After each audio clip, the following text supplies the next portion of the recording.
When it comes to IT, did you know that you have options? A lot of business owners don't understand that the technology, from a security perspective, or just generally the technology that they use, they have options for on. Your IT provider, they kind of many times over pick the technologies for you and tell you what's best. The problem with that is that they may be stuck in a world that isn't changing when the world around them is changing. So when it comes to antivirus, there's options. And so today we're going to talk about antivirus. We're going to talk about the different kinds of antivirus, even though it may seem like a very antiquated conversation. It's not. And if you think it's an antiquated conversation, then you're in that bubble with your IT provider who's not educating you. So me and the Reboot here crew, we're gonna educate you on it on different kinds of antivirus today that's available to you, so that you can have that conversation with your IT provider, saying, "Hey, should we be doing something different, something more?" But before we get started, thank you for joining the Reboot. I am Jim Gast, out of Cincinnati here, and I'll let these guys introduce themselves. But what we're here to do is help your business reevaluate the decisions that you've made in the past, or the decisions that have been made for you, so that you can get more information and make better decisions from a technology, a security, a marketing, an accounting, an HR perspective. We're all business owners, and so we're here to help you reevaluate these questions.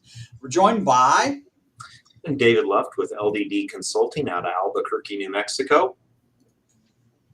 Brian Bracci, BNL Solutions on Long Island in New York. And I'm Dave Groot with WinStar Technologies in Culpeper, Virginia.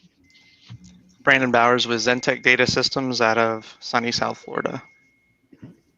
And behind the curtain here is Ryan Heisler, Computeries, and we're in St. Louis and Chicago. Just so you know, Ryan, we've got you as an avatar on the screen, just so you know. And your avatar flashes for us when you talk, so by all means, you can interrupt without any problems. So before we get started, David Luft, you said something to all of us just a minute ago, and I love that analogy. Could you kind of go into that for us?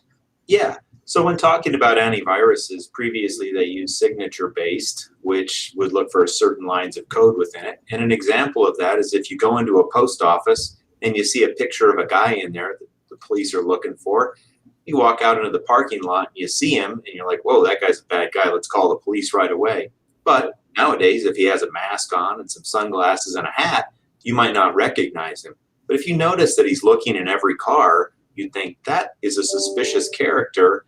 Let's quarantine him for antivirus. And so behavioral-based or next-generation antivirus, and there's a lot of other features also, is something that's going to look for what files are doing or what's happening on your computer rather than looking for an exact match, which works great in today's zero-day antiviruses that are changing and are polymorphic.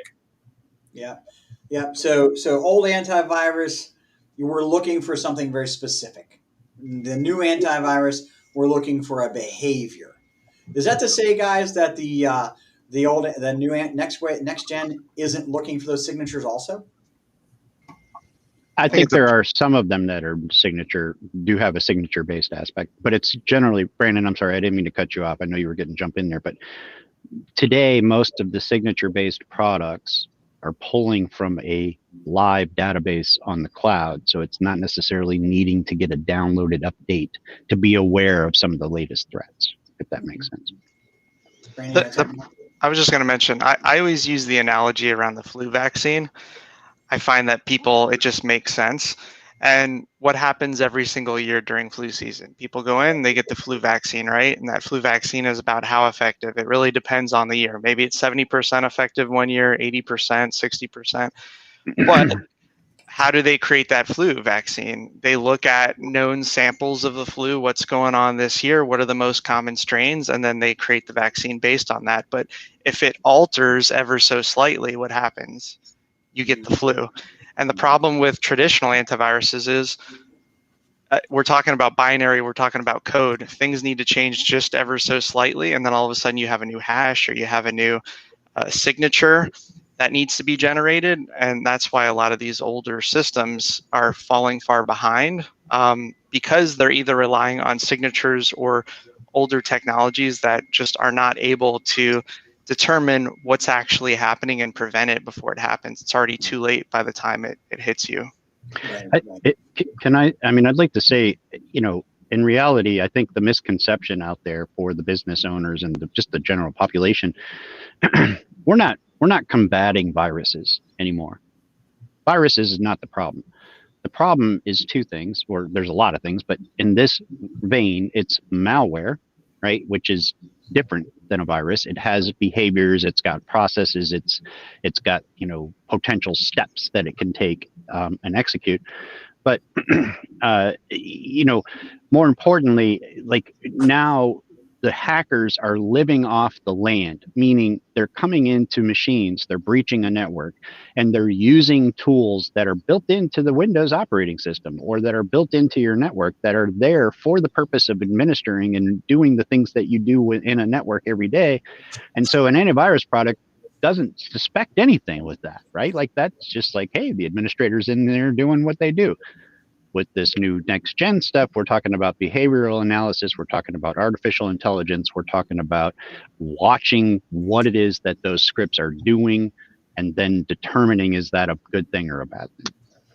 right. And then I think isolating that Mhm. computer endpoint host rather than quarantining the file Right. is a major Stops it from differentiator spreading. between the two. Yeah. Yeah, and that's what it used to do. Is that's all it did was just say, "Hey, file, stop doing what you're doing. Right. We're going to lock you up. We're not going to let you do anything." And now, in the next generation of software, the next generation of antivirus, whatever you want to call it, because there's a lot of acronyms we're going to talk about. Okay, whatever level it is, now we can actually isolate the computer from the entire environment, right? And if you look at the quarantine situation before, I mean, going back the last 20 years, how many times have we had to go in and the thing didn't quarantine everything, or it quarantined too late, right? And now there's all this remediation that has to happen, which I think a lot of the newer solutions in place are more about prevention than detection after that's needed, especially around like using current tools and trying to detect some type of foothold, somebody using existing tools within Windows to get access to the machine, but then preventing the infections from actually ever happening so you don't have to worry about the spread afterwards. Well, let's be honest, the quarantine files actually at one point actually just lived on your server in a folder that could very easily be compromised these days. So yeah, right. I think we said it best on the other show that I'm on, and it is really antivirus and today is almost a last line of defense that isn't even that great anymore because it's not really what they're attacking. So would we all agree that traditional antivirus is a bit antiquated? Mhm. sure. I would venture to almost go as far as to say it's not necessary. I knew you'd say that. So let's talk about what the options are. Okay. Let's get into the ladder, if you will. And when I say ladder, I'm talking about climbing the ladder, the rungs. Obviously, traditional antivirus that is, you install it, you set it, and you forget it and hope it's doing its job. That's like the lowest level. That's what we're talking about or talking against today. Would you all agree we're really kind of talking against it? Right? Yep. The next level of that is a central, and by the way, there's two types. There's one that's like installed on every computer and they don't talk, they don't work together, not centrally managed. Right. And then the next rung up is the one that's centrally managed. Okay. You guys, we can talk about examples of it. Would you guys say that a web root is that centrally managed antivirus solution? Not exactly next gen, although some features of next gen functionality in it. Yeah, I mean, it certainly has a management aspect to it. I think an example of something that people use quite often that isn't is the Windows Defender, right? What's built into Windows. Yeah. You see that quite commonly in small business, and I don't know that that's so terrible per se, but they're just leaving it to chance, right? That's the problem. They don't know the status of that. I'm not saying Defender's good or bad or indifferent. I'm not going down that road. Yeah. What I'm saying is, if you're going to use that as your product, you need to know that it's doing what it's intending to do. And today is not about disparaging any particular product. Today is about differentiating, comparing, right. contrasting them. Well, really quick, just to talk about the centralized thing for a second. I mean, most AVs can be done either way. Like somebody could go to Best Buy, buy WebRoot, because I'm only using WebRoot as an example because you mentioned WebRoot, but can buy WebRoot, just install it on their computer, and there's zero centralized aspect to it. Yeah. Or, you know, ideally, if you're a business, you're buying a business grade AV, which pretty much any business grade AV is going to have some form of centralized management.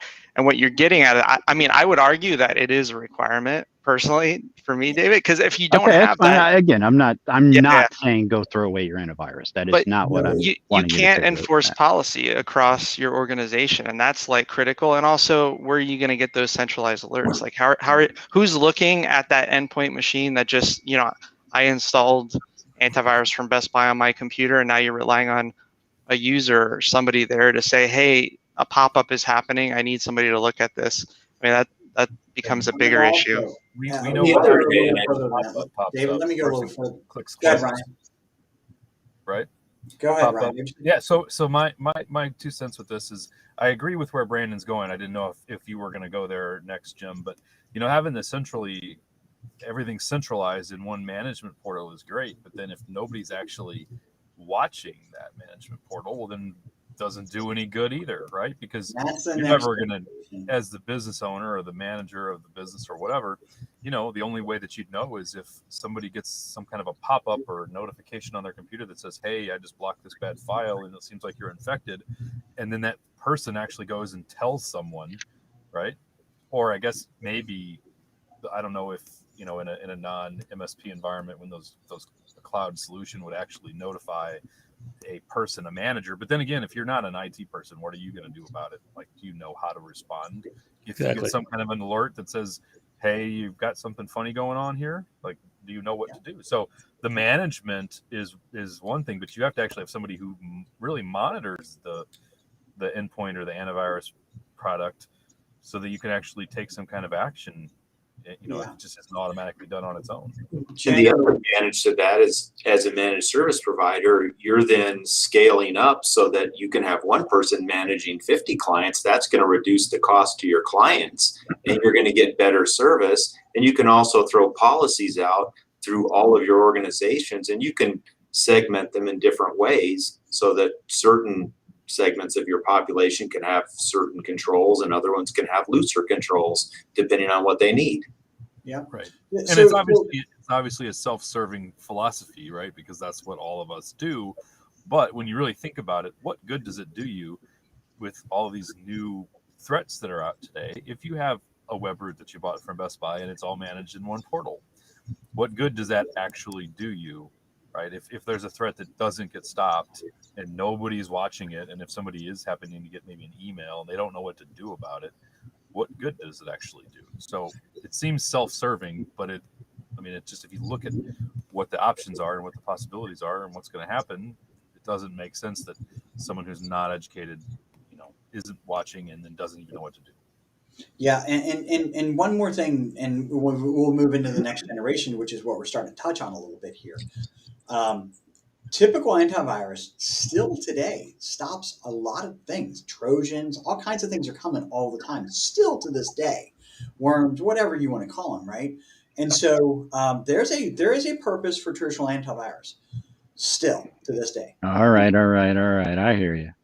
Sorry, Dave. So let's step up a little bit here, okay? And then we get into a little bit more advanced, right? Not just centrally managed, but also centrally managed and monitored, outsourced, monitored. And I'm not talking about necessarily by an MSP. Let's talk about the Sentinel ones. Let's talk about, you know, some of those applications, Sophoses and stuff like that. Let's kind of go down that path. What are some of your experiences with those guys? Well, I just want to mention, when you talk about that type of monitoring, what a customer or somebody may hear in the marketplace is MDR, manage, detect, and respond, manage threat, response, MTR, anything like that. That's typically what you're talking about there. And a lot of the next gens have a piece of that. One piece is prevention. Another piece is, hey, what is actually happening on the system right now? And I felt like Ryan's example was pretty good, but like, hey, this is a good process, but based on what the process is doing, maybe it shouldn't be doing this. Yeah. So a lot of people use Office, right? And so, hey, you're in a Word document. If your Office application is trying to run PowerShell and connect to the internet, that's probably a bad thing. And that's something that traditional antivirus is not going to know anything about. But when you talk about MDR or one of these other systems, it's going to say, hey, this doesn't look just right.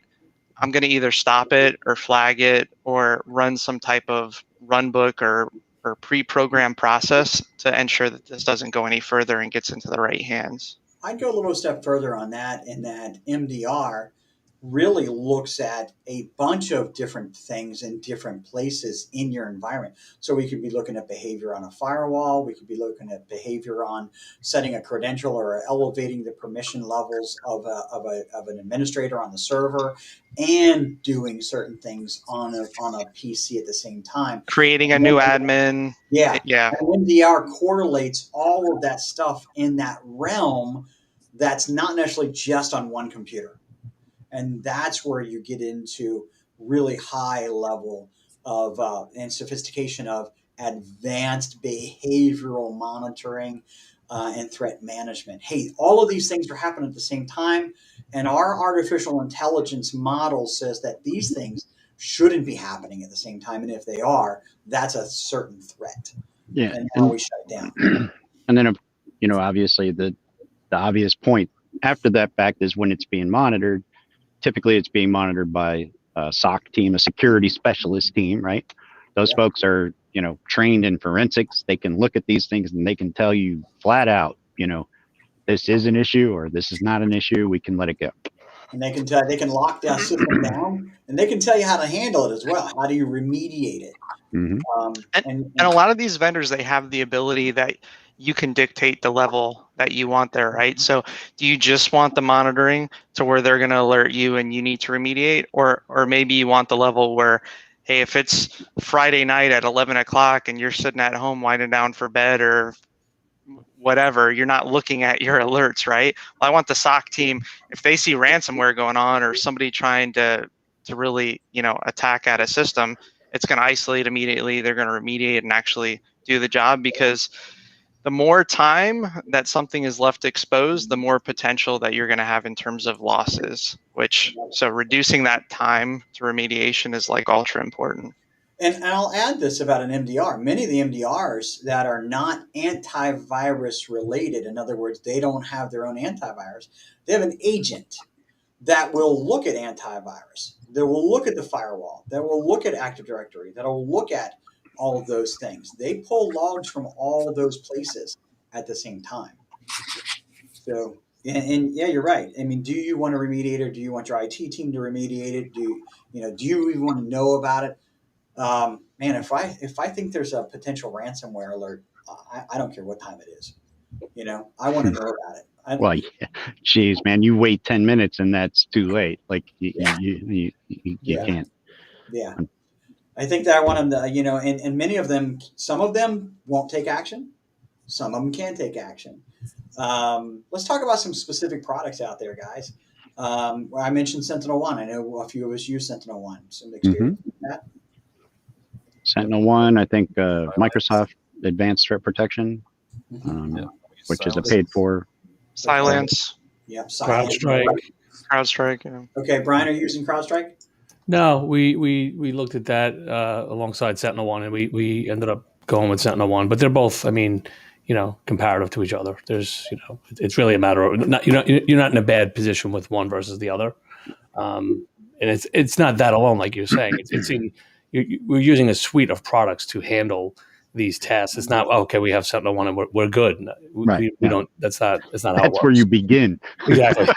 And I think one of the check boxes. This goes back to, hey, you want to use one of the big players. So whether it's Cylance, CrowdStrike, Carbon Black, Sentinel-1, Defender, ATP, hey, you've got the product, but is somebody remediating or handling the remediation? Because it's one thing that, hey, yeah, they're stopping now much more than the previous antivirus systems or legacy AVs or whatever you want to call them.